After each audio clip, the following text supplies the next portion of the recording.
What if the objects we see streaking through our solar system aren't just cosmic debris? What if some of them are watching, waiting, and following a pattern we're only beginning to understand? Tonight's story takes us into the world of deep space surveillance, government cover-ups, and the terrifying possibility that we're not alone, and haven't been for decades. If you enjoy stories like this that blur the line between science and the unknown, make sure to hit that like button and subscribe to Sleep Theories for more content that will keep you questioning what's really out there. And drop a comment below letting me know what time you're listening and where you're from around the world. I love connecting with fellow night owls and mystery seekers. Now, let's dive into the Atlas pattern.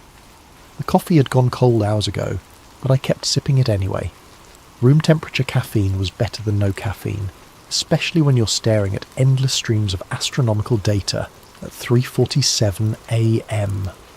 My name is Marcus Webb, and I'm what you might charitably call a data analyst for the Near-Earth Object Surveillance Network, though glorified pattern-matching drone would be more accurate. Most nights were the same routine: cross-reference orbital trajectories, flag anything that deviated from predicted paths, file reports that maybe 3 people would ever read, asteroids, comets, space junk. It all blurred together into points of light moving predictably through the void. The work was mind-numbing, but it paid the bills and kept me close to the stars I'd loved since childhood. That night was different, though I didn't realise it at first. I was reviewing data from 3I Atlas, the interstellar comet that had been making headlines for the past few months.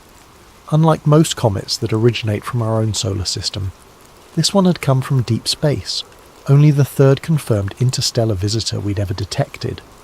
The media loved stories about cosmic wanderers, and 3I Atlas fit the bill perfectly. Except something was wrong with the data. At first I thought it was an equipment malfunction. Comets develop distinctive comas, those glowing halos of gas and dust, when they get close to the sun. It's basic astronomy. But according to my instruments, 3I Atlas showed no signs of outgassing despite being well within the zone, where it should have been blazing like a celestial torch. I pulled up the trajectory data and felt my stomach drop. The orbital path showed tiny corrections, minute adjustments that were impossibly precise for a chunk of ice and rock tumbling through space. I ran the calculations 3 times, then a 4th, but the result was always the same. 3I Atlas wasn't following a natural ballistic trajectory, it was steering. My hands trembled as I documented everything: spectral analysis, trajectory corrections, the complete absence of a coma. I cross-referenced the data with our deep space tracking stations and found the same anomalies reflected across multiple observation points. This wasn't instrument error, this was real. I drafted my report with meticulous care, attaching every piece of supporting data I could find. The implications were staggering. If 3I Atlas was under intelligent control, it meant we were being visited by something far more sophisticated than a wandering comet. I encrypted the files and submitted them through official channels, then sat back in my chair and tried to process what I'd discovered. Sleep was impossible. I spent the remaining hours before dawn triple-checking my work, running additional simulations, and preparing for the inevitable barrage of questions that would come once my superiors saw the report. Part of me was terrified, but another part was electric with excitement. This could be the discovery that changed everything. When I arrived at work the next morning, I went straight to my computer to pull up the backup files of my observation log. The screen flickered to life, and my blood ran cold. The entire night's work was gone. In place of my carefully documented anomalies was a single line of text: instrument error, data invalid, log purged. I tried accessing the backup servers, but every copy had been scrubbed clean. It was as if the past 12 hours of work had never happened. My report had vanished without a trace, leaving no evidence that I'd ever observed anything unusual about 3I Atlas. But I remembered every detail: the trajectory corrections, the missing coma, the impossible precision of its path through space. Someone had wiped my data, but they couldn't wipe my memory. I sat in my cubicle, staring at the blank screen, and realised I was no longer just a data analyst. I had become a witness to something that someone very powerful didn't want the world to know. The question was, what was I going to do about it? The fluorescent lights hummed overhead, casting their sterile glow across rows of identical workstations. My colleagues went about their morning routines, oblivious to the fact that evidence of possible extraterrestrial intelligence had been discovered and then systematically erased overnight. I wanted to scream, to shake them all and tell them what I'd seen. Instead, I opened a new observation log and tried to pretend that nothing had changed. But everything had changed. I just didn't know how much yet. I spent the morning trying to reconstruct my observations from memory, but without the raw data, it felt like chasing shadows. Every time I pulled up 3i Atlas in the current tracking system, the trajectory looked perfectly normal. Textbook comet behaviour with no signs of the anomalies I'd documented just hours before. Around lunch, I decided to reach out to Dr. Jennifer Martinez, a colleague at the Palomar Observatory who'd been tracking the same object. If anyone else had noticed the irregularities, it would be her. I kept the email casual, asking about her observations and mentioning that I'd seen some interesting data patterns the night before. A reply came back within minutes. "Hey Marcus, nothing unusual on our end. Standard comet behaviour all the way. Maybe check your instrument calibration." The dismissal stung, but I couldn't blame her. Without the data to back up my claims, I sounded like another conspiracy theorist seeing patterns in random noise. I spent the afternoon reviewing archived observations, looking for any trace of what I'd seen, but came up empty. When I got home that evening, I went straight to my home office to fire up my personal workstation. If the official channels had been compromised, maybe I could find some trace of the truth in my own files. I'd been in the habit of backing up interesting observations to my personal cloud storage, just in case. The computer took longer than usual to boot up. When the desktop finally appeared, I noticed immediately that something was wrong. Files were missing, folders had been rearranged, my backup directories were completely empty. A chill ran down my spine as I checked the access logs. According to the timestamps, my computer had been remotely accessed while I was at work. Someone had systematically gone through my personal files and deleted anything related to astronomical observations from the past month. I was reaching for my phone to call tech support when it rang. The caller ID showed an unknown number. "Hello? Marcus Webb?" The voice was calm, professional, with a slight electronic distortion that suggested it was being run through a voice changer. "Who is this?" "Someone who wants to help you avoid making a very serious mistake. You filed a report last night about anomalous observations of Object 3i Atlas. That report has been classified and removed from all systems." My mouth went dry. "I don't know what you're talking about." "Mr. Webb, we know exactly what you saw, and we know you backed up the data. We also know you've already reached out to colleagues trying to verify your observations. This is your only warning. You didn't see what you think you saw. Drop it." "Listen, I don't know who you are, but we know where you live, Marcus. We know about your sister in Portland, your ex-wife in Denver, your elderly parents in Florida. We know about your mortgage, your student loans, your chronic insomnia, and your prescription for Ambien. We know everything about you, and we're asking you nicely to forget about last night." The line went dead. I sat in my darkened office, phone still pressed to my ear, trying to process what had just happened. The specificity of the threats was terrifying. They weren't bluffing. Someone had compiled a complete dossier on my life, and they were willing to use it to keep me quiet. But quiet about what? If 3i Atlas was just a comet, why go to such elaborate lengths to cover up my observations? The very existence of this conspiracy suggested that what I'd seen was real, and more significant than I'd imagined. I walked through my apartment, checking locks and drawing curtains. Every shadow seemed to harbour potential surveillance, every car passing on the street a possible threat. I'd stumbled onto something that powerful people desperately wanted hidden, and now I was in their crosshairs. The smart thing would be to listen to the warning, delete whatever remaining files I could find, and pretend the whole thing never happened. I could go back to my quiet life of routine observations and meaningless reports. I could be safe, but I couldn't get the image out of my head. That metallic glint making impossible course corrections as it sailed through the void. If this was evidence of extraterrestrial intelligence, didn't the world have a right to know? I made a decision that would haunt me for months to come. Instead of backing down, I was going to dig deeper. The next few days passed in a haze of paranoia and careful routine. I went to work, processed data on mundane asteroids, and avoided anything remotely connected to 3i Atlas. My supervisors seemed satisfied that I'd gotten the message, but I could feel their eyes on me whenever I moved through the office. At home, I'd become obsessive about security. I disconnected my personal computer from the internet and started using an old laptop with a VPN connection from various coffee shops around the city. If someone was monitoring my activities, I was going to make it as difficult as possible. It was on Thursday night, exactly a week after my initial observations, that everything changed again. I was reviewing innocuous comet data on the disconnected computer when a notification chimed from the old laptop. New email. That was odd. I hadn't given the address to anyone, and it was supposed to be completely anonymous. The sender field was blank. The subject line read simply, "You're not alone."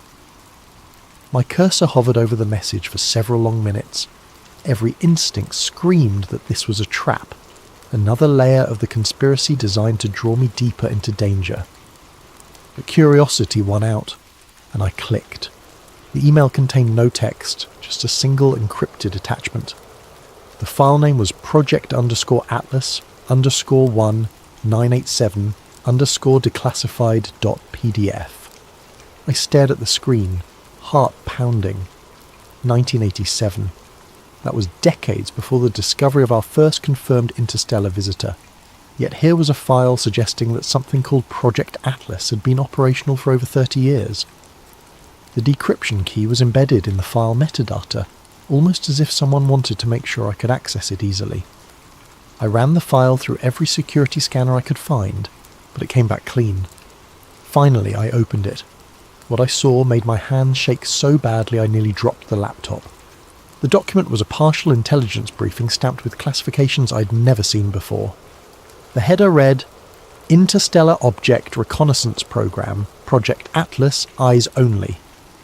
The first page contained an executive summary that made my blood run cold. Analysis of Object Designation 1/2017 U1 Oumuamua confirms artificial origin and reconnaissance capabilities consistent with previous visitations dating to 1987. Object demonstrated control trajectory adjustments, non-gravitational acceleration, and structural properties incompatible with natural formation. Recommend continuation of monitoring protocols and information containment procedures. I scrolled through page after page of technical analysis, trajectory data, and spectroscopic readings that painted a picture I could barely comprehend. Oumuamua, the first officially recognised interstellar visitor, hadn't been a natural object at all. According to this document, it was some kind of reconnaissance probe, and it wasn't the first. The file included a timeline that made my stomach churn. 1987, first confirmed artificial interstellar object, designation classified. 1996, second visitor, trajectory adjusted to avoid detection. 2003, third visitor demonstrated active camouflage capabilities. 2017, Oumuamua arrival, too large to conceal from public observation. 2019, 2I/Borisov, partial artificial characteristics detected, and at the bottom of the timeline, a chilling projection. Pattern analysis suggests visitation cycle of 6 to 7 years, with each object following optimized surveillance trajectories through inner solar system. Recommend heightened monitoring for next projected arrival, 2025 to 2026 time frame. 3i Atlas had arrived right on schedule. I spent hours poring over the technical data trying to understand the implications. These weren't random cosmic visitors. They were part of a systematic surveillance operation spanning decades. Someone, or something, had been conducting regular reconnaissance of Earth, and our governments had known about it all along. The document included references to information containment protocols and civilian observation management, which explained what had happened to my data. This wasn't just a cover-up. It was a well-established system for suppressing any evidence that leaked into public channels. But why give me this information? Who had access to such highly classified material? And why were they willing to risk everything to leak it to a low-level data analyst? I printed the entire document on the coffee shop's printer, then deleted all traces from the laptop. This was too important to trust to digital storage alone. As I walked home through the darkened streets, clutching the papers under my jacket, I couldn't shake the feeling that I was being watched. The next morning brought a fresh horror. When I arrived at work, my supervisor was waiting at my desk with a grim expression. "Marcus, we need to talk. Conference room 3 now." Inside the sterile meeting room, he laid out a series of photographs across the table. They showed me entering the coffee shop, using the laptop, printing documents, and walking home with a manila envelope under my arm. "We've been very patient with you," he said quietly, "but this ends now. Whatever game you think you're playing, it stops today." I stared at the surveillance photos, realizing just how completely I was outmatched. They'd been watching every move, documenting every attempt to investigate further. The leaked document wasn't help. It was bait, designed to draw me out and prove that I couldn't be trusted to stay quiet. "I don't know what you want me to say," I managed. "I want you to say that you understand. You're a good analyst, Marcus, but you're in way over your head. Take a vacation, 2 weeks, paid leave. Think about whether this job is really the right fit for you." The message was clear. Back off or lose everything. But as I cleaned out my desk under the watchful eyes of security, I couldn't help but smile grimly. They thought they'd caught everything, but they were wrong.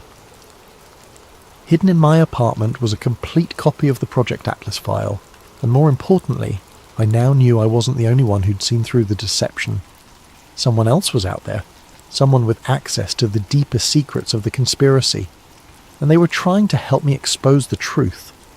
2 weeks of forced vacation gave me time to think, but sleep remained elusive. Every night I found myself staring out my bedroom window at the stars, wondering how many of those points of light had been visited by the watchers. The Project Atlas document had opened a door to a reality I couldn't close again. I'd hidden the printed files in a safety deposit box at a bank across town, but I'd memorized every crucial detail. The pattern was what haunted me most. Regular intervals, a systematic coverage, and a level of coordination that suggested long-term planning spanning multiple decades. During the day, I visited libraries and used their public computers to dig through archived astronomical data. I was looking for gaps, objects that had been observed briefly and then forgotten, trajectory anomalies that had been dismissed as instrument error, anything that might fit the pattern described in the classified document. What I found was more disturbing than I'd imagined. In 1987, the Harvard-Smithsonian Center for Astrophysics had published a brief note about an unusual object designated 1987 QX. The initial observations showed it on an interstellar trajectory, but follow-up attempts failed to relocate it. The official explanation was insufficient data for continued tracking. But buried in the technical appendix, I found a reference to anomalous spectral characteristics suggesting metallic composition and non-gravitational acceleration inconsistent with comet outgassing. 1987, QX had been the first visitor, exactly as described in the leaked document. I found similar patterns throughout the historical record, objects that appeared briefly in official catalogues before being reclassified or forgotten entirely, always at the predicted intervals, always showing subtle signs of artificial origin, always disappearing from public view after initial detection. The 1996 visitor had been detected by 3 different observatories, but within months, all references to it had been removed from published papers. I found fragments in old conference abstracts and preliminary reports, but the object itself had been erased from the official record. By 2003, the concealment efforts had become more sophisticated. That year's visitor never appeared in any public catalogues at all, but I found oblique references to it in budget documents, requesting additional funding for deep space monitoring equipment, and personnel evaluations praising staff for exceptional discretion in sensitive operations. The pattern was undeniable. For over 30 years, someone had been systematically monitoring and covering up evidence of artificial objects entering our solar system. The only question was, who was doing the covering up, and what were they hiding? My research was interrupted by a phone call from an unknown number. I almost didn't answer, but something made me pick up. "Is this Marcus Webb?" The voice was elderly, gravelly, with a slight tremor. "Who's asking?" "Someone who's been watching your library research with great interest. My name is Dr. Harold Peterson. I think we should meet." The name was familiar. I'd seen it referenced in some of the older papers I'd been reviewing. Harold Peterson had been a respected astronomer in the 1980s, specialising in small body observations. His publications had stopped abruptly in 1988. "What do you want?" "I want to show you something that will change how you see everything, but not over the phone. Are you familiar with the old Griffith Observatory parking lot? Meet me there at midnight." Every instinct told me it was a trap, but I'd come too far to turn back now. That night I drove through the winding roads of Griffith Park, checking my rearview mirror constantly for signs of surveillance. The observatory was closed, its parking lot nearly empty except for a few late-night stargazers. Dr. Peterson was exactly what I'd expected. A thin, white-haired man in his 70s, leaning heavily on a walking cane and clutching a worn leather satchel. But his eyes were sharp and alert, and when he spoke, his voice carried the weight of terrible knowledge. "You're not the first to notice the pattern, Mr. Webb. I've been tracking it for over 3 decades. The difference is, I learned to keep my mouth shut." We sat on a bench overlooking the Los Angeles basin, the city lights washing out all but the brightest stars. He opened the satchel and withdrew a collection of photographs, charts, and handwritten notes. 1987 was when it all started for me, he said. I was working at Palomar then, part of a team doing systematic surveys of near-Earth objects. We detected 1987 QX on a Tuesday night in October. By Friday our department had been restructured, and I'd been reassigned to different projects. He showed me photographs of the object, grainy black and white images that nonetheless clearly showed an elongated structure with sharp edges and reflective surfaces. Nothing like any natural comet I'd ever seen. They offered me a choice: sign a non-disclosure agreement and continue my career studying harmless asteroids, or maintain my academic integrity and find myself blacklisted from every observatory in the world. I chose my career and I've regretted it every day since. Why are you telling me this now? Because I'm 74 years old, mister. Webb, I have pancreatic cancer, and I'm going to be dead within 6 months. They can't threaten my career anymore, and I'm tired of carrying this secret. He handed me a manila folder filled with documentation I'd never seen before. Internal memos about visitor protocols, budget allocations for special projects, and correspondence between observatories about maintaining operational security. There are more of us out there, he said. Astronomers who've seen things they can't talk about, technicians who've been reassigned after asking too many questions, graduate students whose thesis projects have been mysteriously cancelled. We're scattered, isolated and afraid, but we're not alone. The final document in the folder was a list of names and contact information. 24 astronomers, all with similar stories of suppressed observations and forced silence. At the top of the list was a note in Doctor. Peterson's handwriting. Project Atlas isn't just about covering up alien visitation. It's about preparing for something much bigger. The pattern is accelerating. What do you mean, accelerating? The intervals between visits are getting shorter. The objects are getting larger, and according to my calculations, the next one isn't coming to observe anymore. He pointed up at the stars with a trembling finger. It's coming to stay. We sat in silence for several long minutes, the weight of his words settling over me like a shroud. Finally, I asked the question that had been haunting me since I'd first seen the anomalous data. What do we do about it? Dr. Peterson smiled grimly. We prepare for the possibility that our governments have been lying to us for 37 years, and we get ready to find out what they've really been hiding. As I drove home that night, the list of names burning like a coal in my jacket pocket, I realised that my journey was far from over. I thought I was investigating a simple cover-up, but I was actually uncovering something much more complex and terrifying. The watchers in space weren't just visitors passing through our solar system. They were scouts, preparing the way for something bigger. And soon, we were going to find out what that something was. Dr. Peterson's death made the obituary section of the Los Angeles Times 3 days after our meeting. Noted astronomer Harold Peterson, 74, died, peacefully in his sleep after a brief illness. No mention of his decades of research or his role in early deep space observations. Just another forgotten scientist disappearing from the record. But his list lived on. I'd spent the past week carefully reaching out to the contacts he'd provided, using coded language and anonymous email accounts. The responses had been both encouraging and terrifying. Dr. Elena Rodriguez from the University of Arizona. I've been waiting 30 years for someone to ask the right questions. James Mitchell, formerly of JPL. They reassigned me to Mars imaging after I got too curious about irregular trajectories. I've kept my own records. Professor Liu Wei from Beijing Observatory. The phenomenon is global. Chinese space program has similar protocols. Each conversation revealed another piece of the puzzle. The conspiracy wasn't limited to American institutions. It was an international effort involving every major spacefaring nation. The implications were staggering. My unofficial network was coming together just in time for the Southwest Astronomical Conference in Phoenix. It was perfect cover. Hundreds of professional and amateur astronomers gathering to discuss recent observations and share data. If I was careful, I could meet with several of my contacts without raising suspicion. I registered under my real name and booked a flight to Phoenix, trying to maintain the appearance of normal professional activity. But as I packed for the trip, I couldn't shake the feeling that I was being watched. Cars seemed to linger too long outside my apartment. The same face appeared in multiple coffee shops. Paranoia, maybe, but the events of the past month had taught me to trust my instincts.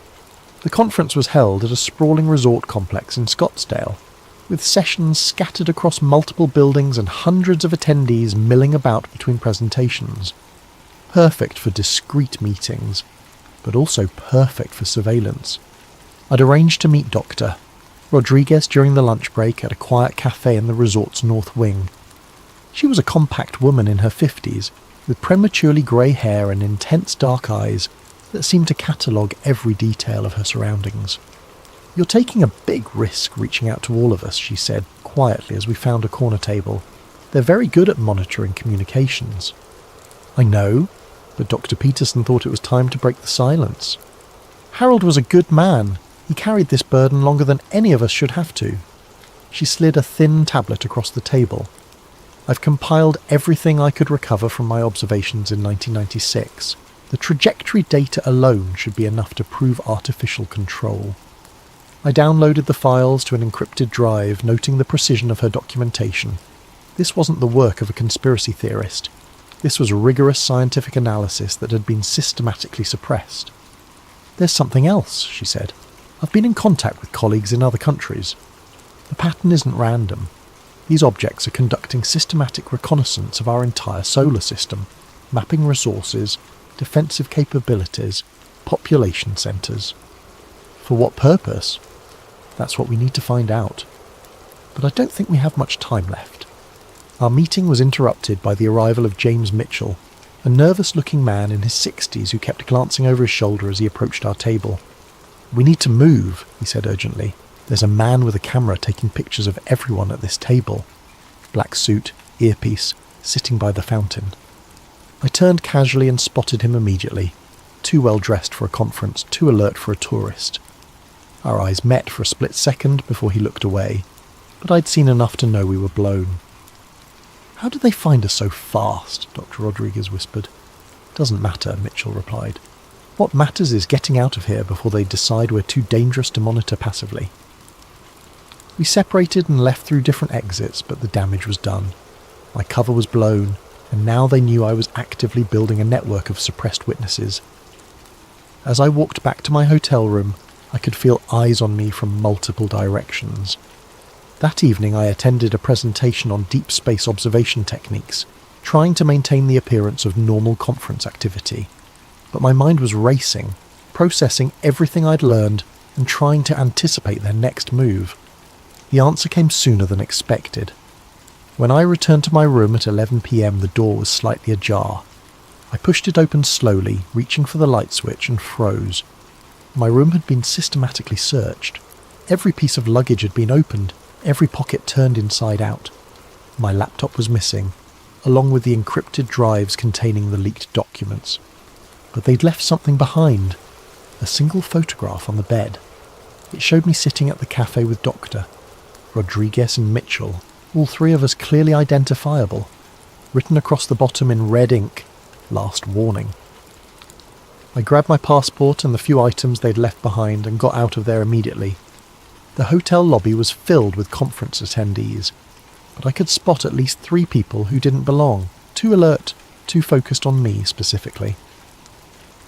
I made it to my rental car and drove straight to the airport, abandoning my scheduled return flight for the first available departure to anywhere. As the plane lifted off, I watched Phoenix's lights disappear below and tried to process how completely my life had changed. I was no longer an investigator uncovering a conspiracy. I was a fugitive being actively pursued by forces with unlimited resources and no apparent limits on their willingness to use them. But I'd also gained something invaluable, proof that I wasn't alone and confirmation that the pattern was real. Whatever was coming, there were others who'd been preparing for it, and together we might stand a chance of exposing the truth. The question now was whether we could do it before they silenced us all permanently. I spent 3 weeks moving between cheap motels and internet cafes, using cash and fake names, trying to stay one step ahead of whoever was hunting me. The paranoia was exhausting, but the leaked documents I'd memorized kept me focused on the bigger picture. If the pattern was real, if something was coming, then the world deserved to know. My breakthrough came through an unexpected connection. Professor Liu Wei had put me in touch with a contact in the hacktivist community, someone known only as Ghost Signal, who specialized in hijacking broadcast streams for political messages. If I could provide credible evidence, they could get it in front of millions of people before anyone could stop them. The meeting was set up through an elaborate chain of encrypted communications. I found myself in a 24-hour diner in Albuquerque, sitting across from a 20-something woman with purple hair and enough facial piercings to set off a metal detector. She introduced herself only as Maya, and seemed to take the whole thing as a personal challenge. "So you're telling me the government's been covering up alien visitors for 30 years, she said, stirring sugar into her coffee. "Not alien visitors, reconnaissance probes. There's a difference." "Is there?" "Either way, it's the biggest story in human history and they've been lying about it." She pulled out a modified tablet and began typing rapidly. "I can get you into any broadcast stream you want. Major networks, streaming services, social media feeds. The question is, what exactly do you want to tell people?" I'd been preparing for this moment for weeks. The message needed to be clear, credible, and impossible to dismiss as a hoax. I outlined my plan, a 10-minute presentation laying out the evidence, supported by the data I'd compiled from multiple sources. "Here's the problem," Maya said. "As soon as you start broadcasting, they're going to try to shut you down. I can keep the stream live for maybe 15 minutes before they find all my back doors. You get one shot at this. That's all I need." We spent the next hour setting up the technical details. Maya would hijack a popular astronomy livestream during peak viewing hours, giving me access to an audience already interested in space-related content. The broadcast would go out simultaneously across multiple platforms, making it harder to suppress completely. "One more thing," she said as we prepared to leave. "Once this goes live, there's no going back. They'll know exactly who you are and where you are. You sure you're ready for that?" I thought about Dr. Peterson dying alone with his secrets, about Dr. Rodriguez and the others spending decades in forced silence, about 3i Atlas sailing through space on its impossible trajectory while the world remained oblivious to the truth. I'm ready. The broadcast was scheduled for 9 p.m. Eastern Time on a Thursday night, prime viewing for astronomy enthusiasts. I'd rented a small studio space under a fake name and set up basic recording equipment. Maya would handle the technical aspects remotely, leaving me to focus on delivering the most important message of my life. At exactly 9 o'clock, Maya's voice crackled through my earpiece. "You're live in 3, 2, 1. Good evening. My name is Marcus Webb, and I'm a data analyst for the Near-Earth Object Surveillance Network. What I'm about to tell you will challenge everything you think you know about our place in the universe. I started with 3-Eye Atlas, describing my initial observations and the systematic erasure of evidence. Then I expanded to the broader pattern, using charts and graphs to illustrate the regular intervals and artificial characteristics of the interstellar visitors. These objects aren't random cosmic debris, I continued, holding up copies of the leaked documents. They're part of a systematic reconnaissance program that has been monitoring Earth for over 3 decades. Our governments know this, and they've been actively covering it up. The chat feed exploded with comments, skepticism mixed with fascination as viewers tried to process what they were hearing. Some demanded additional proof, others shared their own unexplained observations, and a few confirmed that similar anomalies had been reported in other countries. The pattern is accelerating, I said, moving to my final slides. The intervals between visits are getting shorter, and according to my analysis, the next object, designated 4I/ATLAS, isn't coming to observe. It's coming to establish a permanent presence. I displayed the trajectory calculations that showed the next visitor would arrive within 18 months, on a path that would bring it into a stable orbit around Earth rather than passing through the solar system. Based on the data I've compiled from multiple sources, 4I/ATLAS will arrive in approximately 543 days. Unlike its predecessors, this object will not be leaving. It will take up position in our local space, and we need to be prepared for what that means. The chat feed was going crazy now, with thousands of viewers sharing the stream and demanding answers. Several amateur astronomers confirmed they could verify parts of my data with their own observations. The message was spreading faster than I dared hope. That's when Maya's voice crackled urgently in my earpiece. "We've got company." Black SUVs surrounding the building, and my feeds are being traced. "Wrap it up now." "If you're watching this, please share it with everyone you know," I said quickly.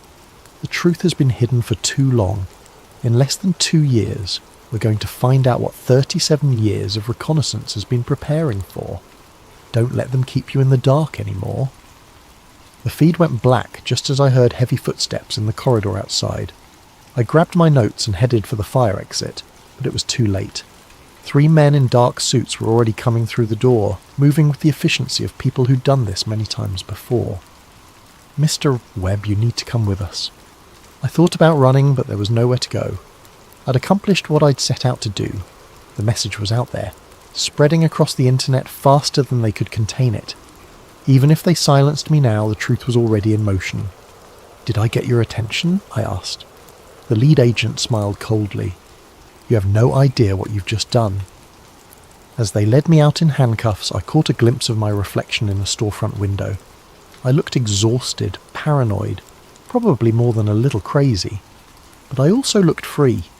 For the first time in months, I wasn't carrying the burden of the secret alone.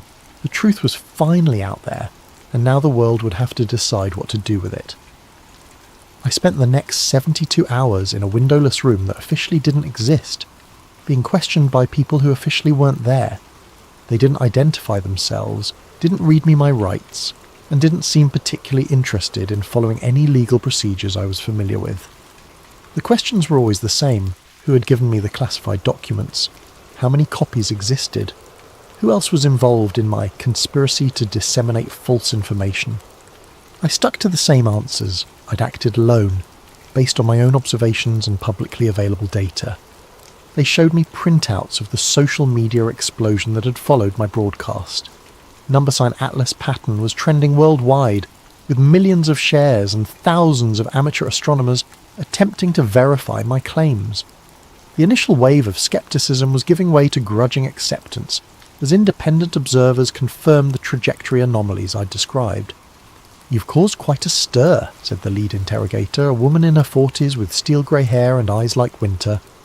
12 countries have filed formal diplomatic protests. 3 observatories have been forced to release previously classified data. The president is demanding answers. "Good," I said. "Maybe now we can have an honest conversation about what's really happening."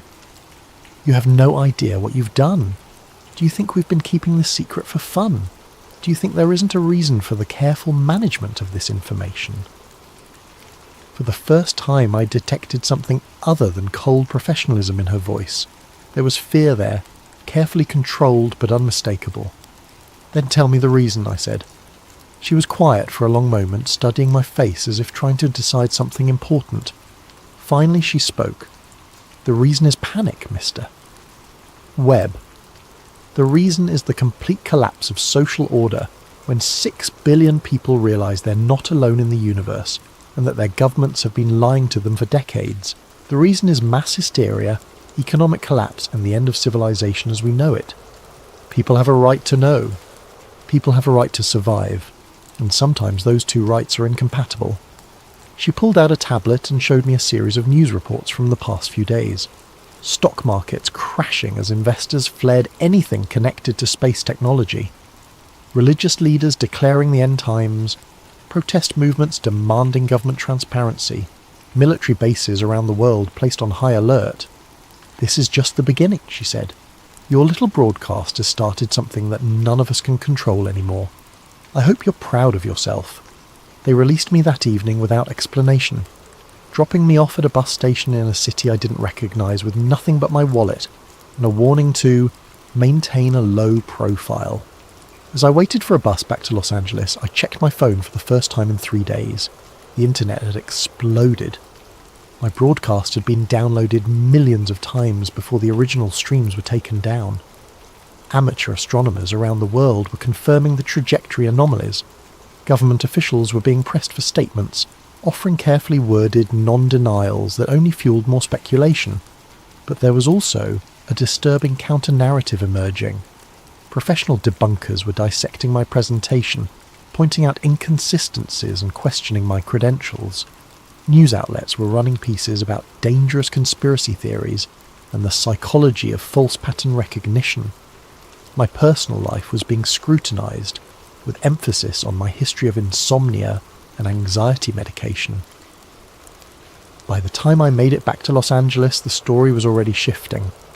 The initial excitement was fading, replaced by sophisticated disinformation campaigns that made my claims seem increasingly implausible.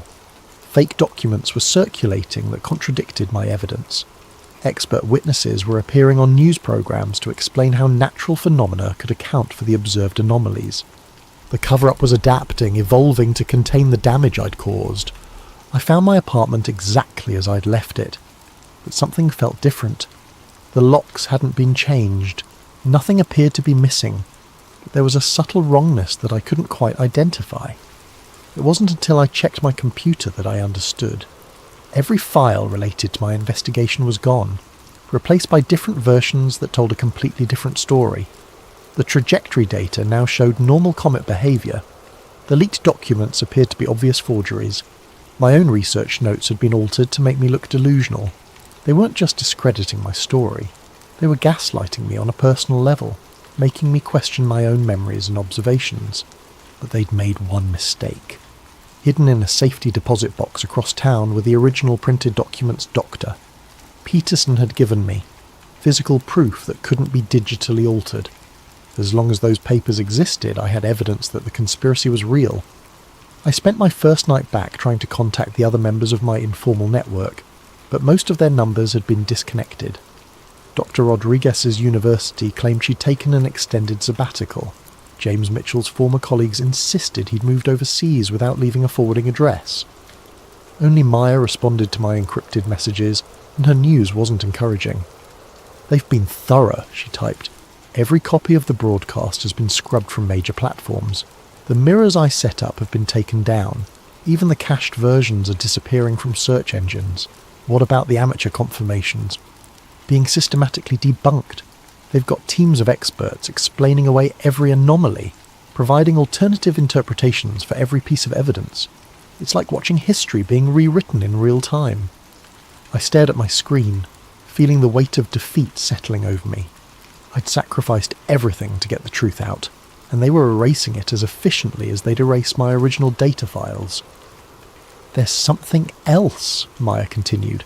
"I've been monitoring the official astronomy networks. They're planning something big. A coordinated announcement about 3i Atlas that's going to put this whole thing to bed once and for all."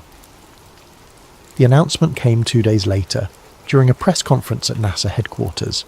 A panel of distinguished astronomers and agency officials presented their definitive analysis of 3-Eye Atlas, complete with detailed explanations for every anomaly I'd observed. The trajectory corrections were caused by asymmetric outgassing from previously undetected volatile compounds. The lack of a visible coma was due to unusual mineral composition that sublimated in the infrared spectrum. The precise course changes were actually random fluctuations that appeared purposeful when viewed through the lens of conspiracy thinking. They even had a new name for the phenomenon, false pattern syndrome, a psychological condition where observers perceived intentional design in random data. I was cited as a textbook example, a well-meaning analyst whose mental health issues had led him to see aliens where none existed. The presentation was flawless, authoritative, and completely convincing. Within hours, the remaining support for my claims evaporated. Social media moved on to other conspiracies. The news cycle found new crises to exploit. 3-Eye Atlas was officially just another comet, and I was officially just another delusional conspiracy theorist. But as I watched the press conference from my apartment, clutching Dr. Peterson's documents and remembering the fear in my interrogator's eyes, I knew they hadn't really won. They'd controlled the narrative, managed the public reaction, and preserved the status quo. But they couldn't change the truth. In less than 500 days, 4I/ATLAS would arrive, and all their careful lies would be exposed. The only question was whether anyone would be watching when it happened.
Picture this. You're working security at one of Miami's busiest shopping centres on New Year's Eve, expecting nothing more than the usual drunk tourists and teenage troublemakers. But then you witness something that changes everything. Something the authorities desperately want erased from existence. Tonight's story comes from a special video suggestion by CJB64648, and it's a deep dive into one of the most covered-up incidents in recent memory. If you enjoy these mysterious tales that keep you awake at night, make sure to like and subscribe to Sleep Theories and drop your own story suggestions in the comments below. You never know, your idea might be our next investigation. My name is Marcus Rivera, and I used to be somebody who slept peacefully at night. That was before January 1st, 2020, before I became the kind of person who checks over their shoulder in grocery store parking lots and keeps burner phones in different states. Before I learned that some truths are too dangerous to speak aloud. I'd been working security at Bayside Marketplace for 3 years when it happened. It wasn't glamorous work, mostly dealing with shoplifters pocketing designer knockoffs, breaking up fights between drunk college kids, and occasionally escorting belligerent tourists off the property. The pay was decent, the hours were steady, and in a city like Miami, steady work was a blessing I didn't take for granted. New Year's Eve was always busy. The marketplace transformed into a pulsing carnival of music, fireworks, and celebration. Street performers juggled fire while salsa dancers spun beneath strings of lights that turned the whole complex into something magical. I'd worked enough of these nights to know the rhythm, start quiet, build to chaos around midnight, then gradually wind down as people stumbled home or migrated to after-parties in South Beach. That night started exactly like all the others. I was stationed in the main security office, a cramped room lined with monitors showing feeds from 37 cameras throughout the complex. My partner, Julie Santos, was doing walking rounds while I kept watch on the screens. The usual suspects were out in force, teenagers trying to sneak alcohol, couples looking for dark corners to make out, and the occasional pickpocket working the crowd. At 11:47 p.m, my radio crackled to life. "Marcus, we've got a situation in the food court," Julie's voice came through tense and breathless. "Big fight. Multiple juveniles involved. I'm calling it in." I leaned forward in my chair, switching the main monitor to the food court cameras. Sure enough, I could see a cluster of people in the centre of the dining area, with several figures on the ground and others throwing punches. It looked like a typical teenage brawl that had gotten out of hand. The kind of thing that happened when too many high school crews ended up in the same space, with too much alcohol and testosterone. "Copy that," I radioed back, already pulling up the incident report form on my computer. "I've got eyes on it. Looks like 6, maybe 7 individuals involved." Within minutes, the place was swarming with Miami-Dade police. I watched through the cameras as officers flooded the food court, separating fighters and zip-tying hands behind backs. Standard procedure for this kind of thing. I'd seen it dozens of times before. But then Lieutenant Rodriguez's voice came over the radio with an order I'd never heard in 3 years of working security. "Rivera, I need you to stay in that office and monitor all camera feeds. Do not leave that room. We're looking for additional suspects who may have fled the scene." Additional suspects? I frowned at the monitors. From what I could see, they'd already detained everyone involved in the fight. But orders were orders, and I started systematically scanning through all 37 camera angles, looking for anyone running or acting suspicious. That's when I saw it. Or rather, that's when I saw him. Camera 23 covered the north parking lot, the area closest to the marina where most of the high-end tourists parked their rental cars. It was usually one of the quieter feeds. Not much foot traffic, just people coming and going from the restaurants along the water. But at 11:52 p.m, something moved across the screen that made me sit up straighter in my chair. A figure was walking through the parking lot, weaving between the police cars that had responded to the food court incident. At first glance, it looked like a person, tall, thin, wearing what appeared to be dark clothing. But something about the movement was wrong. It was too fluid, too purposeful. While everyone else in the area was either running toward the excitement or hurrying away from it, this figure moved with an almost predatory stillness. I leaned closer to the monitor and reached for the camera controls, zooming in for a better look. The figure was definitely tall, maybe 6.5 feet, possibly taller. The proportions seemed off somehow, like the limbs were too long for the torso, but the resolution wasn't good enough to be certain. As I adjusted the focus, trying to get a clearer image, the figure suddenly stopped walking and turned directly toward the camera. That's when I got my first real look at the face, or what should have been a face. The zoom wasn't perfect, but even through the pixelated digital enhancement, I could see that something was fundamentally wrong with this person's features. The head seemed too elongated, tilted at an angle that would have been uncomfortable for a human being, and the eyes reflected the parking lot lights like an animal's, throwing back twin points of cold white light. I blinked hard and refocused the camera, but when the image cleared again, the figure was gone. Not walking away, not running, simply gone, as if it had never been there at all. "What the hell?" I muttered, rewinding the feed to watch it again. But when I tried to replay the footage, the screen glitched. Digital static filled camera 23's feed, then cleared to show the parking lot as it should be. Empty police cars, no mysterious figure, nothing but concrete and streetlights. I switched to camera 22, which covered part of the same area. Normal footage. Camera 24, which caught the edge of that parking lot from a different angle. Also normal. Only camera 23 had malfunctioned, and only for the exact duration when that figure had been visible. My hands were shaking slightly as I cycled through the other feeds, looking for any sign of the tall figure. Nothing. It was as if those 60 seconds had been surgically removed from reality. I grabbed my radio, then hesitated. What exactly was I supposed to report? That I'd seen someone tall walking through a parking lot? That their eyes had reflected light in a way that seemed unnatural? That they'd somehow vanished from a digital recording? Instead, I made a note in the security log. 11:52 p.m. Possible equipment malfunction on camera 23. We'll need technical inspection. But I knew it wasn't a malfunction, and deep down I suspected I'd just seen something I wasn't supposed to see. The food court incident was winding down by 12:15 a.m. Most of the teenagers had been released to their parents with citations, and only 2 were being transported to the station for more serious charges. The crowd of onlookers had dispersed, and the marketplace was returning to its normal New Year's Eve rhythm of music and celebration. Lieutenant Rodriguez came by the security office to check in. "Everything quiet on the cameras, Rivera." I almost told him about camera 23. Almost. But something in his expression, a tightness around the eyes, a forced casualness in his voice, made me hesitate. "Yeah, all quiet," I said instead. "Just the usual crowd control stuff." He nodded but didn't leave immediately. "Listen, we might be here for a while longer. Some follow-up we need to do. Keep monitoring those feeds, okay? Any unusual activity, you radio it in immediately. Unusual how? Just unusual." He turned to go, then paused. "And Rivera? Don't leave the office until we give the all clear. I mean it." After he left, I sat staring at the monitors with growing unease. In 3 years of working security, I'd never been told to stay in the office during an incident. Usually they wanted us out patrolling, being visible, helping to maintain order. This felt different. This felt like they were trying to keep me contained. At 12:45 a.m, curiosity got the better of me. Julie was still doing rounds somewhere on the south side of the complex. The radio had been quiet for 20 minutes.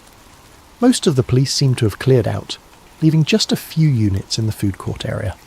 I made a decision that would change everything. I left the office. The night air hit me like a warm, humid wall as I stepped outside. Even in January, Miami nights carried that tropical weight that made your clothes stick to your skin within minutes. The sounds of celebration echoed off the water. Distant music, laughter, the occasional firecracker that someone had saved from earlier. I walked toward the north parking lot, telling myself I was just doing a routine patrol, that I wasn't specifically looking for any tall figures with reflective eyes, that I was just checking on the area where camera 23 had experienced its malfunction. The parking lot looked normal. Police cars had left tyre marks on the asphalt, and there were a few pieces of trash that would need to be cleaned up in the morning, but nothing out of the ordinary. I was about to head back inside when I heard it, a sound like static electricity but deeper, like the air itself was being torn. I turned toward the sound and felt every hair on my arm stand up. The sensation was immediate and overwhelming, like standing too close to a Tesla coil or walking beneath power lines during a storm. The air tasted metallic, sharp on my tongue, and then I saw it again. The figure was standing about 50 feet away, just beyond the edge of the parking lot lighting. It was definitely tall, taller than I'd estimated from the camera feed. 7 feet, maybe more. The proportions that had seemed off on the monitor were even more disturbing in person. The limbs were too long, the torso too narrow, and the head. The head was wrong in ways that my brain struggled to process. It stood perfectly still, watching me with those reflective eyes. There was an intelligence there that was unmistakably aware, unmistakably focused. It knew I was looking at it, and it was looking back. For a moment that felt like an eternity. We simply observed each other across that distance of concrete and shadow. I should have been terrified. I should have run, or screamed, or grabbed my radio. But instead I felt a strange sense of recognition, as if some part of me had been expecting this encounter. The figure tilted its head, too far to one side at an angle that would have snapped a human neck, and I heard that static sound again, stronger this time. The streetlights around me flickered. Then, without any visible movement, without taking a step or turning around, the figure simply wasn't there anymore. The absence was so complete that for a moment I wondered if I'd imagined the whole thing. But the hair on my arms was still standing up, and the taste of copper lingered in my mouth. I stood in that parking lot for another 10 minutes, waiting for it to return, but the night had gone back to normal. The air temperature returned to its typical subtropical warmth. The streetlights stopped flickering, and the only sounds were the distant echoes of New Year's Eve festivities. When I finally walked back to the security office, my legs were unsteady and my hands wouldn't stop shaking. I was barely back in my chair when the radio exploded with activity. All units, we have a code 7 in the north parking area. SWAT is en route. I repeat, SWAT is en route to Bayside Marketplace. Code 7. In 3 years of security work, I'd never heard that designation used. I grabbed the radio handbook from the desk drawer and flipped through the pages of police codes. Code 1 through Code 6 were all there. Everything from routine traffic stops to armed suspects. But there was no Code 7 listed. Through the security office windows, I could see flashing lights converging on the marketplace from multiple directions. More police cars than I'd ever seen for a single incident, plus several unmarked black vehicles that definitely weren't standard Miami-Dade units. Rivera. Lieutenant Rodriguez's voice came through my radio, sharp and urgent. "I need you out of that office."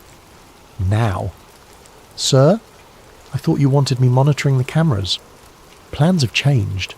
Exit the building immediately and report to the main parking area. Do not return to the security office under any circumstances." I looked at the monitors one more time, scanning for any sign of the tall figure. All cameras showed normal activity. Police cars, officers moving with purpose, nothing unusual. Camera 23 was working perfectly again. As I stood up to leave, I noticed something I'd missed before. The timestamp on camera 23's feed was wrong. While all the other monitors showed the correct time, 1:23 a.m., camera 23's timestamp was stuck at 11:51 p.m. 11:51. 1 minute before I'd first seen the figure, I grabbed a pen and quickly wrote down the discrepancy on a piece of paper, shoving it into my pocket as I headed for the door. Outside, the scene was unlike anything I'd experienced in my years working security. The entire north end of the marketplace had been cordoned off with police tape, and officers in full tactical gear were sweeping through the area with equipment I didn't recognise. Some of it looked like standard metal detectors, but other devices appeared more sophisticated. Handheld screens that glowed with complex readouts, instruments that emitted soft beeping sounds as they moved. More concerning were the men in plain clothes. They weren't Miami-Dade police, that much was obvious. They wore identical dark suits despite the humid night, and they moved with the kind of coordinated efficiency that spoke of federal training. One of them was directing the SWAT team's sweep patterns, while speaking quietly into a radio that looked far more advanced than anything in our security arsenal. I found Lieutenant Rodriguez near the entrance to the marketplace, but when I approached him, his expression was grim. "Rivera, I need you to go home. Your shift is over." "Sir, we're scheduled until 6 a.m. "Not tonight. Consider this paid leave. Don't come back until you hear from us." Before I could ask any more questions, he was walking away, leaving me standing alone while tactical teams swarmed the area where I'd seen the figure just an hour earlier. As I walked to my car, I passed close enough to one of the SWAT officers to overhear part of his radio conversation. "Target is no longer in the immediate area. Expanding search perimeter to include marina and surrounding blocks. Be advised, we're dealing with a mobile situation. Containment protocols are in effect until further notice. Target not suspect, not individual. Target." I drove home with more questions than answers, but I had the sinking feeling that asking those questions was going to get me into more trouble than I was prepared for. The next morning I called the security office to check in, and was told that all camera footage from New Year's Eve had been accidentally corrupted during a system update. 3 years of reliable digital storage, and the one night when I needed to review the feeds, everything had been wiped clean. I should have kept my mouth shut. Looking back, that's the decision that would have saved my job, my friendships, and quite possibly my life. But I'd seen something that defied explanation, and the official response was a cover-up so obvious it was almost insulting. The first person I told was Julie. We met for coffee 3 days after the incident, at a little Cuban place on Calle Ocho that we'd been to dozens of times before. Julie had been working security even longer than me, and if anyone would understand the strangeness of what had happened, it would be her. "The whole thing was weird, Marcus," she agreed, stirring sugar into her cortadito. "I've never seen that much police response for a food court fight, and the way they cleared us out afterward, it felt like they were trying to hide something."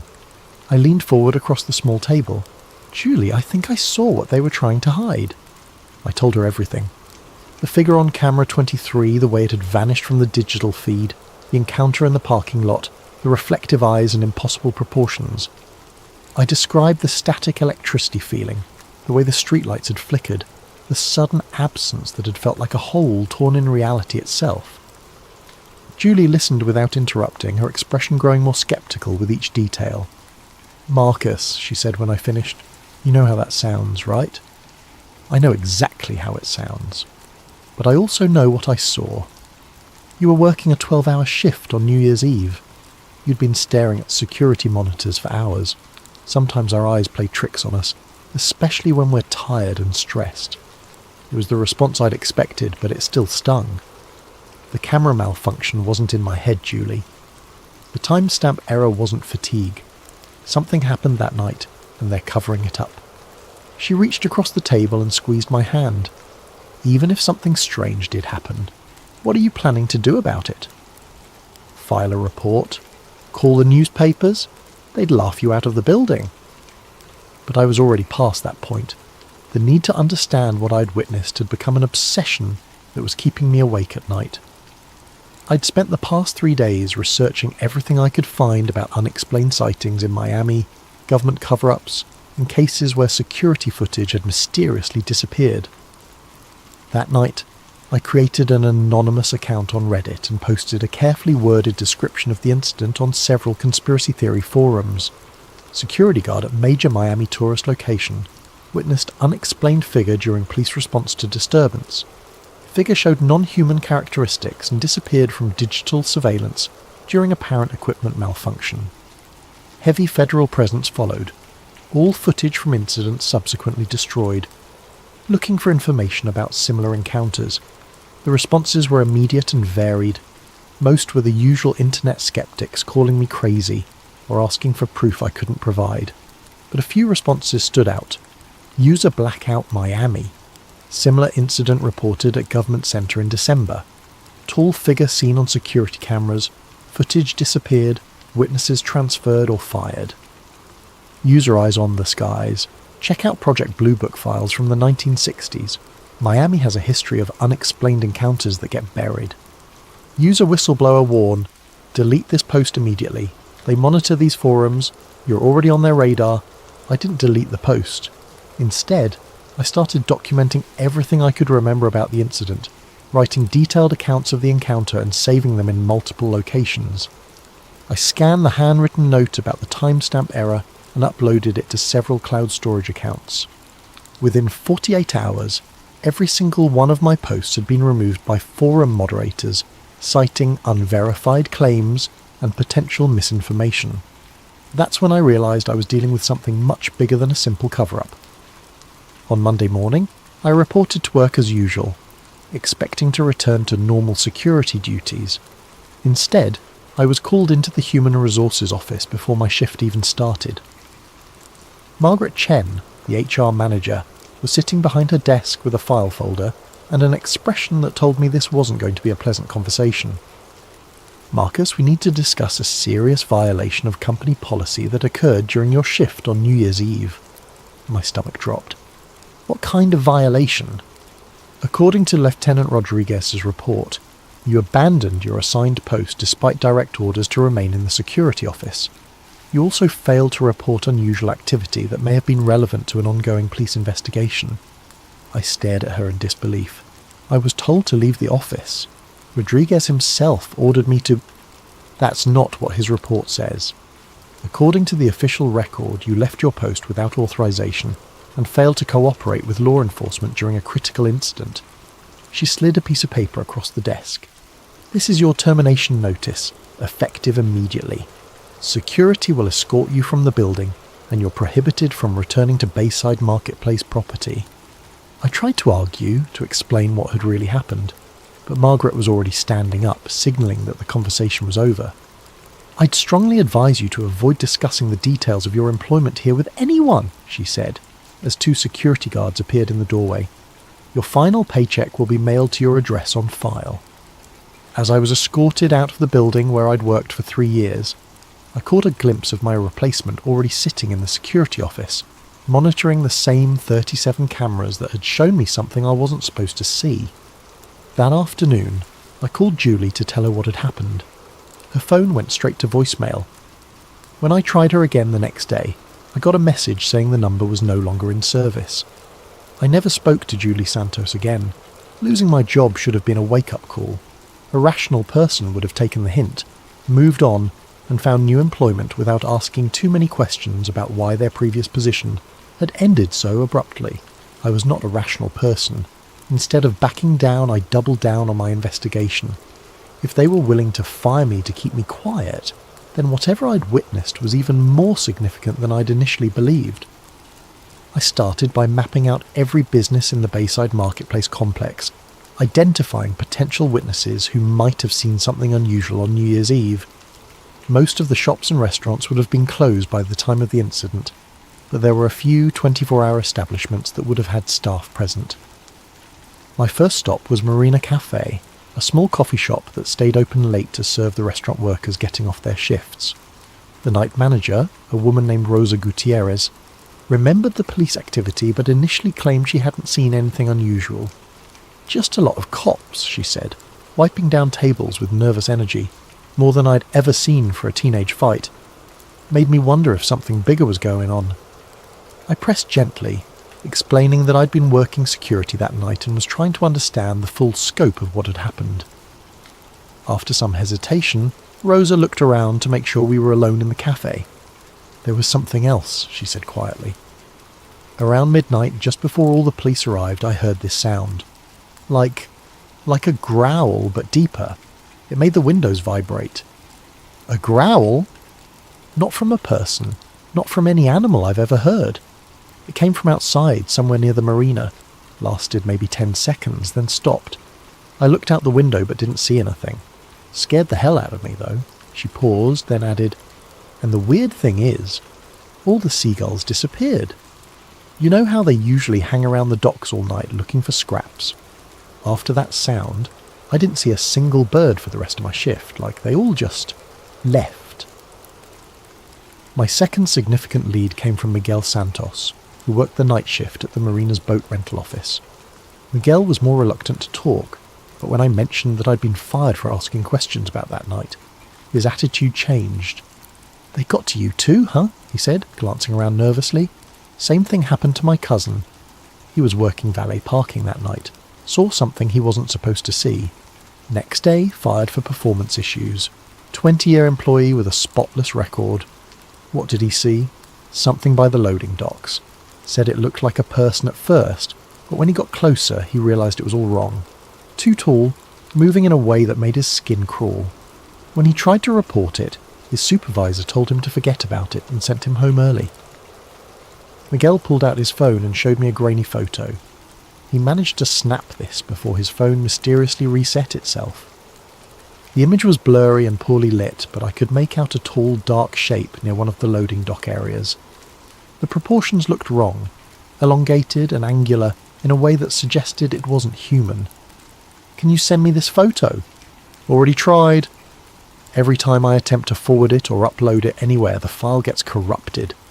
My cousin's the only one who has the original, and his phone won't connect to any networks anymore. Just displays an error message whenever he tries to access cellular or Wi-Fi." The pattern was becoming clear. Multiple witnesses, all experiencing technological problems when they tried to document or share what they'd seen, all facing professional consequences for asking questions. But the most significant breakthrough came from an unexpected source. I was having lunch at a small Dominican restaurant in Little Havana when I overheard two men at the next table discussing something in hushed tones. One of them mentioned Bayside Marketplace and New Year's Eve, which immediately caught my attention. "Never seen anything like it in 20 years on the force," one was saying. "When those federal boys showed up, they took control of everything, told us to forget what we'd seen, and threatened our pensions if we talked." I turned slightly to get a better look at the speakers. Both appeared to be in their 50s, with the bearing of former law enforcement. The one doing most of the talking was a large man with greying hair and tired eyes. After they finished eating, I followed them out to the parking lot and approached carefully. "Excuse me," I said. "I couldn't help overhearing you mention Bayside Marketplace. Were you there on New Year's Eve?" The man who'd been talking immediately tensed up. "Who's asking?" Someone who was there too. Someone who got fired for asking the wrong questions. Something in my tone must have convinced him that I wasn't a threat, because his posture relaxed slightly. "You're the security guard. Rivera, right?" I nodded, surprised that he knew my name. "I'm Detective Frank Morrison." Was Detective Morrison anyway. Retired early after that night. He gestured to his companion. "This is Detective Louis Vargas, also retired. What did you see out there?" Morrison looked around the parking lot, checking for any observers, then made a decision. "Not here. Too exposed. You want answers? Meet us at the Whale Harbour tonight at 8. Come alone." The Whale Harbour was a dive bar in Key Biscayne, the kind of place where off-duty cops went to drink and complain about their jobs. When I arrived at 8, Morrison and Vargas were already there, sitting in a corner booth with a clear view of the entrance. "Before we start," Morrison said as I sat down, "you need to understand that everything we're about to tell you is off the record. We've got families, pensions, and a lot to lose. But what happened that night, it's been eating at us for months." He took a long drink from his beer, then began to speak. "We were called in as backup for the food court incident. Standard crowd control stuff, nothing unusual. But about 20 minutes in, we got new orders. Federal agents had arrived and were taking over the scene. They wanted us to establish a perimeter around the entire north end of the complex." Federal agents from which agency? That's the thing. They never identified themselves. No badges, no credentials shown to us. Just orders passed down from the lieutenant that we were to cooperate fully and ask no questions. Vargas leaned forward. "About an hour in, they brought in some kind of specialised equipment. Not standard law enforcement gear. These devices were scanning for something, and when they found it, the whole operation changed." "Changed how?" "They called for a containment unit," Morrison said.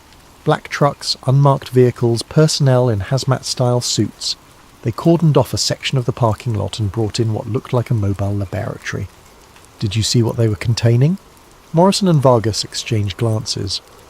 "We saw them load something into one of the trucks," Vargas said slowly. "Something large, covered in a metallic tarp. But before they sealed the container, the tarp shifted." He paused, seeming to gather courage to continue. "I got a glimpse of what was underneath. It was... I don't know what it was. Not human. Not any kind of animal I've ever seen.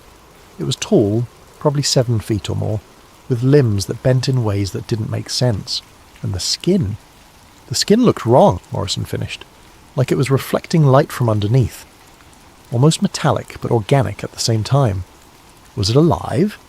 I don't know. It wasn't moving. But there was something about it that felt... aware. Like even unconscious or sedated, it was still somehow present." They told me that after the containment unit left, all officers involved were called into individual meetings with federal agents. Each was told that the incident was classified under national security provisions, and that discussing any details with unauthorised personnel would result in prosecution under the Espionage Act. "Most of the guys were fine with that," Morrison said. "They got overtime pay, a commendation for their service, and orders to forget the whole thing. But Vargas and I, we'd seen too much.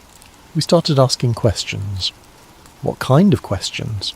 "Whether this was an isolated incident, whether there had been similar events in other cities, whether the public had a right to know that something non-human was being covered up by our own government."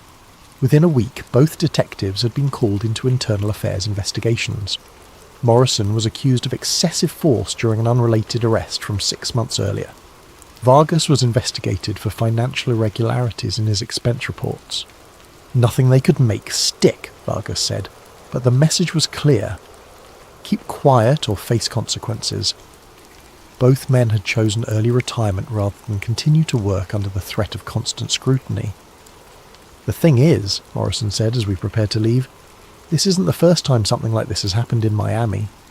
We started digging into old cases, looking for patterns. There have been at least 3 similar incidents in the past 5 years. Always the same response. Immediate federal takeover, memory hold within 48 hours, witnesses either discredited or disappeared." He handed me a piece of paper with several addresses written on it. "These are the locations of the other incidents. If you're serious about investigating this, that's where you should start. But Rivera..." I looked up from the paper. "Be careful." Whatever you saw that night, whoever's covering it up, they've got resources we can't even imagine. They've already destroyed your career. Don't let them destroy your life. The first address Morrison had given me was a construction site in downtown Miami, where, according to police records, there had been a gas leak evacuation in March 2019. The official story was that workers had detected dangerous levels of methane and called in hazmat teams as a precaution. But when I spoke to Carlos Mendez, a construction foreman who'd been working the site that day, I got a very different account. "Gas leak my ass," Carlos said when I met him at a job site in Coral Gables. "I was the safety supervisor on that project. I know gas leaks, and what we saw that morning wasn't any kind of leak. According to Carlos, workers had discovered something while excavating for a new foundation. Something that had been buried about 12 feet underground, wrapped in what appeared to be a metallic cocoon or shell. It was the size of a person, maybe bigger. The outer layer was like nothing I'd ever seen, part organic, part technological. When we tried to cut through it to see what was inside, the whole thing started humming." Humming? Like electrical equipment, but alive somehow, and the temperature around it dropped about 20 degrees in a matter of minutes. Our breath was visible, right there in the middle of a Miami summer. Within hours, federal agents had arrived and declared the site a potential environmental hazard. All workers were evacuated, sworn to secrecy, and paid substantial bonuses for their discretion. "They brought in equipment I'd never seen before," Carlos continued, "extracted whatever was buried there and covered the whole thing up. Next day, official reports said it was a false alarm about gas levels."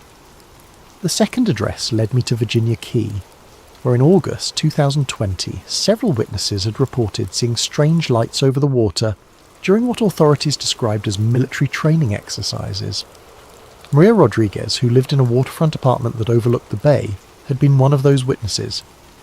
"It wasn't aircraft," she told me as we sat on her balcony, looking out over the same stretch of water. The lights moved in ways that defied physics. They would hover motionless, then accelerate to impossible speeds, then stop instantly. No sound, no visible means of propulsion. She tried to record the lights with her phone, but every video came out distorted or completely black. The strange part was what happened afterward. For 3 days, no marine life was visible in the bay. No fish, no dolphins, no birds. It was like every living thing had fled the area. When Maria had tried to report her sighting to local news stations, she was told that the military had already provided an explanation and that the matter was closed. The third address was the most disturbing. It led me to a residential neighbourhood in Homestead where, in November 2021, a family had reported a break-in with unusual circumstances. According to the police report I obtained through a records request, the Rodriguez family had called 911 claiming that intruders with non-human characteristics had entered their home during the night. I found Elena Rodriguez working at a local grocery store. She was a middle-aged woman with tired eyes who became visibly uncomfortable when I mentioned the incident. "I don't talk about that anymore," she said immediately. "My family. We've moved on." But when I pressed gently, explaining that I'd experienced something similar and was looking for answers, she agreed to meet me after her shift. "They came through the walls," she told me as we sat in her car in the grocery store parking lot. "Not through the doors or windows, through the walls themselves, like they could pass through solid matter." Eleanor described 3 figures, all tall and unnaturally thin, with elongated limbs and faces that seemed somehow incomplete. They had moved through her house silently, examining her family members as they slept, before departing the same way they had arrived. My youngest son, Diego, he woke up during it. He saw one of them standing over his bed. It looked down at him, and Diego said its eyes were like mirrors, reflecting everything but showing nothing. When Elena had called the police, they'd initially responded as if it were a standard home invasion. But when the responding officers heard her description of the intruders, everything changed. Within an hour, federal agents had arrived and conducted extensive interviews with the entire family. "They told us it was a shared hallucination caused by a gas leak," Elena said bitterly. But there was no gas leak, and hallucinations don't leave physical evidence. She showed me a photo on her phone. 3 perfectly circular indentations in her hardwood floor, each about 6 inches in diameter and a 1/4 inch deep. These appeared where they stood. The agents tried to convince us they'd always been there, but I'd lived in that house for 15 years. I knew every mark on those floors. After the investigation, Eleanor's family had been relocated to a different neighbourhood and given new jobs. Her husband, who'd been most vocal about the incident, had died in a car accident 6 months later, single vehicle collision, ruled accidental. That's when I stopped talking, Lena finished. Whatever they are, whatever they want, someone very powerful is protecting them, and people who ask too many questions. Things happen to them. I was beginning to understand the scope of what I was dealing with. This wasn't just a cover-up of a single incident. It was a systematic suppression of information about ongoing contact with non-human entities. But I was about to learn just how closely I was being monitored. I'd just returned to my apartment after meeting with Elena when I noticed the man standing across the street. He was wearing a plain grey suit despite the Miami heat, and he was looking directly at my building. When I looked out the window again 10 minutes later, he was still there. The next morning, as I left for another interview with a potential witness, the same man was waiting by my car. "Mr. Rivera," he said as I approached. His voice was calm, professional, and completely devoid of emotion. "I think we need to have a conversation." He wasn't particularly tall or imposing, but something about his presence made my skin crawl. His eyes were the palest blue I'd ever seen, almost colourless, and when he looked at me, I felt like he was cataloguing every detail of my appearance. "Who are you?" "Someone who's been watching your recent activities with great interest. Your investigation into events at Bayside Marketplace, your conversations with former police officers, your meetings with the Rodriguez family." The fact that he knew about Elena immediately told me how thoroughly I was being monitored. "I'm just looking for answers," I said. "No, Mr. Rivera. You're looking for trouble, and you're very close to finding more than you can handle." He reached into his jacket and pulled out a manila envelope, handing it to me. "These are photographs taken outside your apartment building over the past week.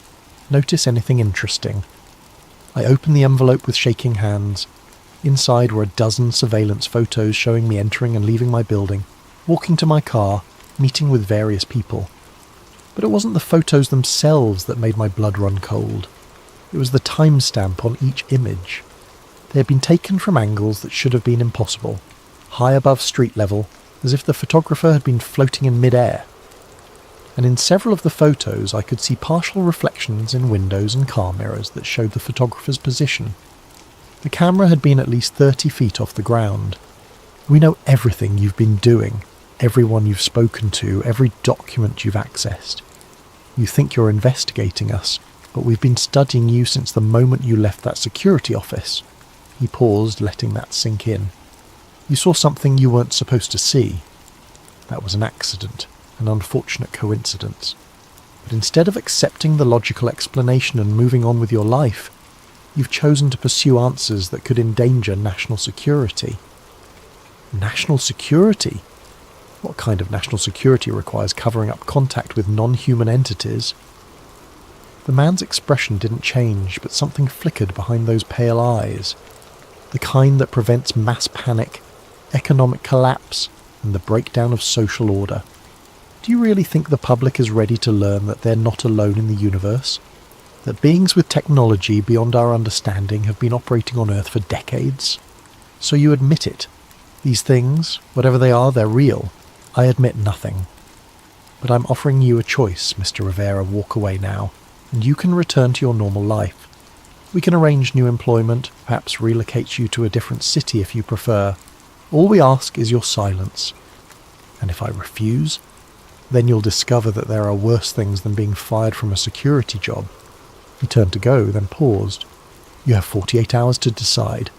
After that, the offer expires and other measures will be considered necessary." That night I found my car window smashed and my apartment door slightly ajar. Nothing was missing, but every electronic device I owned had been mysteriously reset to factory settings. My computer's hard drive had been wiped, my phone had been remotely erased, and even my digital camera's memory card was blank. The message was clear. They could reach me anywhere, any time. and they had technology that made conventional security meaningless. But instead of intimidating me into silence, the threat only reinforced my determination to find the truth. I spent the next day acquiring new equipment and creating backup plans that I hoped would be hardest to detect. Burner phones paid for with cash, anonymous email accounts accessed from public computers, physical documents stored in multiple locations. If they wanted to play surveillance games, I was going to make them work for it. My breakthrough came from an unexpected source, Detective Morrison. He called me on one of my new phones with information that changed everything. Rivera, I've been doing some digging since our conversation. Found someone you need to meet. Former federal agent who worked these kinds of cases before he had a crisis of conscience. The meeting was arranged for a small cafe in Coral Gables. I arrived early and chose a table with clear sightlines to all entrances, paranoid now about being followed or monitored. The man who approached my table looked like he hadn't slept in weeks. He was thin, pale, with the kind of nervous energy that came from constantly looking over his shoulder. "You're Rivera," he said without preamble as he sat down. "I'm Agent Thompson. Former Agent Thompson, I should say. Morrison said you worked these cases." For 12 years I was part of a classified program that dealt with what we called anomalous contact events. What you witnessed at Bayside was just the latest in a long series of incidents that have been occurring with increasing frequency. Thompson looked around the cafe nervously before continuing. "The entities you saw, we call them visitors, have been making contact for decades. Not invasion-style contact, more like observation. Study. They seem to be monitoring human development, occasionally taking samples or specimens. Specimens? Missing persons cases that never get solved. People who vanish without a trace, often from areas where visitor activity has been detected. The official position is that there's no connection, but the patterns are unmistakable." He pulled out a thick folder and slid it across the table. "These are copies of classified reports from similar incidents across the country. Miami has had more visitor activity than almost anywhere else, probably because of its location and population density." I opened the folder and found myself looking at government documents marked with classification levels I'd never seen before. Incident reports, witness statements, technical analyses of recovered materials. "Why are you showing me this?" "Because the program is changing direction. For years the policy was containment and secrecy. Document the encounters, clean up the evidence, silence the witnesses. But recently there's been a shift toward active cooperation. Cooperation? Trade agreements, technology exchanges. The visitors have been offering advanced science in return for access to human subjects and freedom to operate without interference." Thompson's voice dropped to barely above a whisper. "Some people in the government think this is humanity's chance to make a quantum leap in technological development. Others think we're selling our species to entities whose motives we don't understand." He pointed to a specific document in the folder. "That's a report from 3 months ago. A visitor delegation meeting with Pentagon officials to discuss expanded operations. Your incident at Bayside was part of a new protocol. Instead of completely hiding their activities, they're testing public response to limited exposure." "You mean they wanted me to see them?" "Not you specifically, but someone. They need to gauge how humans react to direct contact, how effectively the cover-up mechanisms work, how much pressure it takes to silence witnesses." The implications were staggering. I hadn't stumbled onto a secret. I'd been used as a test subject in some kind of psychological experiment. What happened to the entity they captured at Bayside? Transported to a secure facility in Nevada. But Rivera, here's the thing. It wasn't captured. It was surrendered. The visitors sometimes allow us to take individuals for study as part of the cooperation agreement. Thompson stood up to leave but turned back one more time. "There's a transportation scheduled for tonight. They're moving the Bayside specimen to a different facility, and there's going to be a window of vulnerability during the transfer. If someone wanted to document proof of the program..." He left an address written on a napkin and walked away without another word. The address Thompson had given me was for a warehouse in the industrial district near the port. According to my research, it was officially owned by a shipping company, but tax records showed it had been leased to a federal agency under a classified contract. I arrived at 11 p.m. and found a position across the street where I could observe the warehouse without being seen. The building was surrounded by a high fence topped with razor wire, and I could see armed guards patrolling the perimeter. At 11:45, a convoy of black vehicles arrived, 3 SUVs and a large truck that looked like it had been modified for special cargo. Federal agents in tactical gear emerged from the vehicles and began preparing for some kind of operation. I'd managed to acquire a camera with a powerful telephoto lens, and I started documenting everything I could see. The agents were using equipment that looked far more advanced than standard law enforcement gear. Devices that glowed with soft light, instruments that seemed to scan the air itself. At midnight they brought out the container.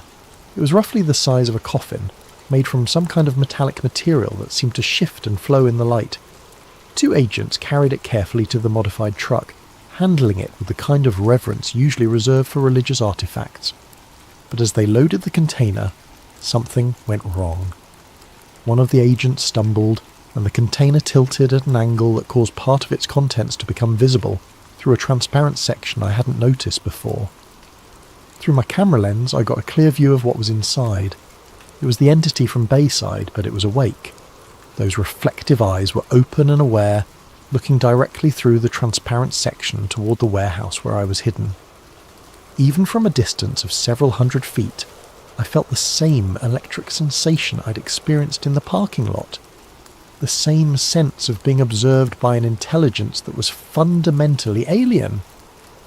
But what happened next changed everything I thought I understood about the situation.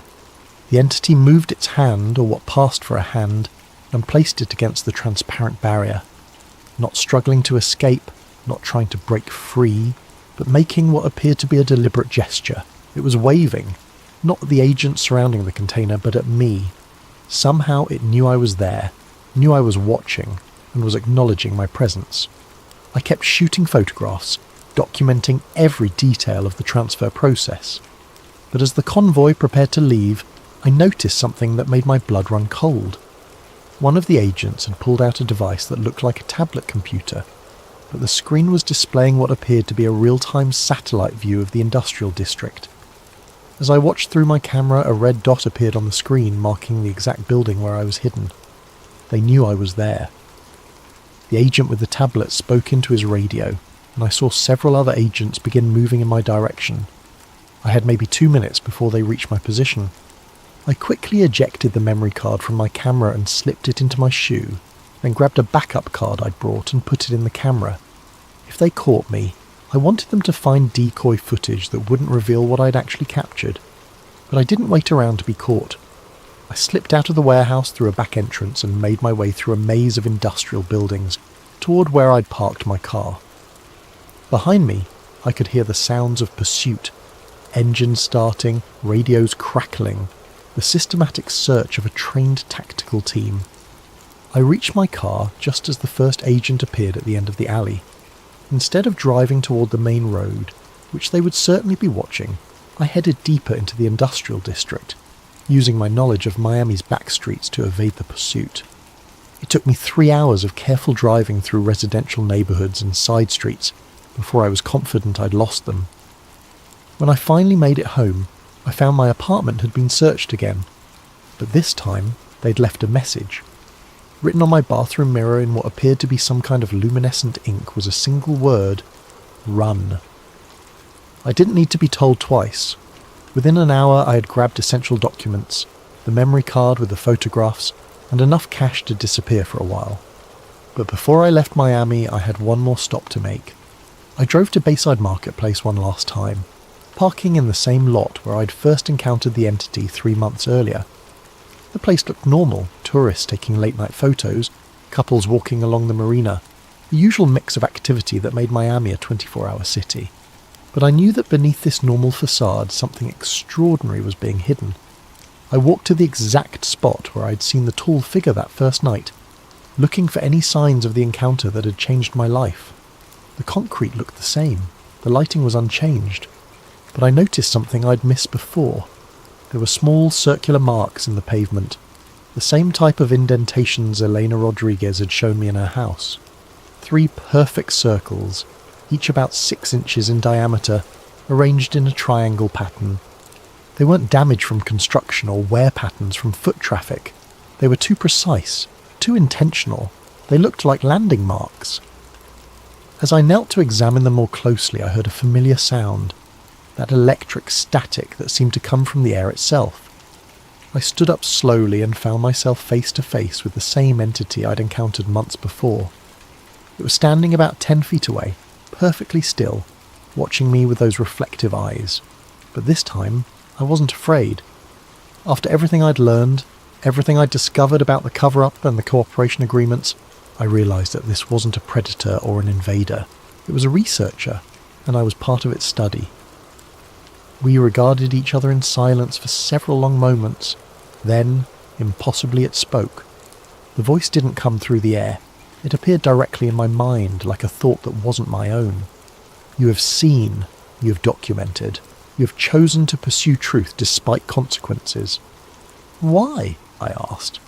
Not sure if I was speaking aloud or thinking the question. Your species stands at a threshold. Some among you are ready for broader contact. Others resist change.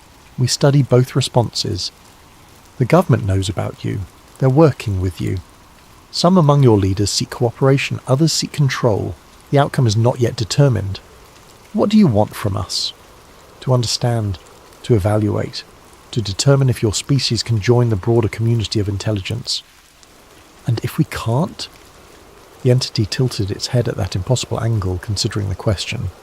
Then you will remain isolated until you are ready, or until you are no longer capable of choice.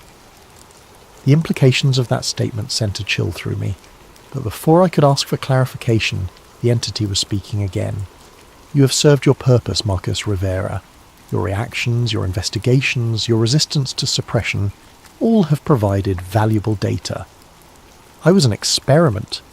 You were a volunteer. You chose to see when others chose to look away. You chose to investigate when others chose to forget. You chose truth when others chose comfort. What happens now? Now you choose again. Accept silence and return to your previous existence, or continue seeking truth and accept the consequences. The entity reached into what appeared to be a pocket in its dark clothing and pulled out a small metallic device about the size of a smartphone. This contains evidence of our presence that cannot be erased or corrupted by your government's technology. Use it wisely. It placed the device on the ground between us, then stepped backward. We will be watching, Marcus Rivera. Your choices will influence how we proceed with your species. And then, just as it had before, the entity simply wasn't there anymore. I stood alone in the Bayside parking lot, holding an alien device that contained proof of everything I'd suspected. That was 6 months ago. I'm writing this from a small motel room in Colorado, the latest stop in a journey that has taken me across the country, as I stay ahead of the federal agents who are still hunting for me. The device the entity gave me has proven to be everything it promised, irrefutable evidence of non-human intelligence operating on Earth. I've uploaded copies of the files to dozens of secure servers, sent copies to journalists and researchers around the world, and created enough redundancy to ensure that the truth can't be completely suppressed. The response has been exactly what you'd expect. Most mainstream media outlets have ignored the evidence or dismissed it as elaborate hoaxes. Government officials have denied everything while simultaneously launching investigations into national security breaches. The usual debunkers have produced increasingly elaborate explanations for why, obviously alien technology must be some kind of military prototype. But some people are listening. Some people are investigating. Some people are asking the right questions. I've been contacted by witnesses from dozens of other incidents. Construction workers who found buried artifacts, military personnel who encountered craft that defied physics, scientists who were ordered to destroy research that proved too inconvenient. We're building a network of people who refuse to accept the official silence. People who believe that humanity deserves to know the truth about our place in the universe. The federal agents are still hunting for me. I change locations every few days, use only cash, avoid any kind of electronic communication that can be traced. But I'm not running scared anymore. I'm running strategic. Every day I stay free as another day to gather more evidence, to contact more witnesses, to build a case that even the most sophisticated cover-up can't suppress.